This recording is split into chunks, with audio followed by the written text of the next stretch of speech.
Please subscribe to my YouTube channel. Asingene-ke kubantu abathi uShembe bona uNkulunkulu. Unelungelo lokuthi uShembe ungambiza ngomprofethi uma ukuthi uyathanda. Ungambiza ngenceku kaNkulunkulu uma uthi uyathanda. AmaNazaretha-ke ambiza athi uShembe uNkulunkulu. Ngenxa yalezi zizathu engizozifaka ngapha manje. Ngomhla ka-23 March 2017, uNyazi luvakashele eMkhomazi. Malufika khona kufike kwasukuma lo mama wayengakwazi ukuhamba ngonyaka ka-2017. Okwadala ukuthi lo mama athi sengiyakholelwa uma bathi uShembe uNkulunkulu ngoba ngisukume ngingathintwanga umuntu. Uwona lowo nyaka ka-2017, 28 July 2017. Lo mama wayefika ehamba ngamadolo ebambelela kuyo le nduku yakhe uma ngabe ezama ukusukuma. Uthe efika-ke ebuhleni wasekwazi ukusukuma eyimela ngezinyawo zakhe. Akalibonanga uNyazi, noNyazi alimbonanga lo mama.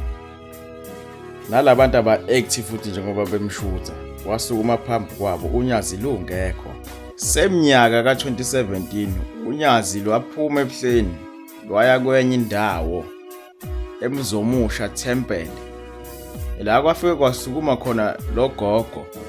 Ke khona kwakumhla ka-10 September 2017. Lo gogo wayesukuma kuyinkinga efanayo nalo mama ongapha ngemuva. Naye ugogo wayesenkonzweni, uNyazi akalibonanga noNyazi alimbonanga lo gogo, kepha-ke wabese-ke esukuma.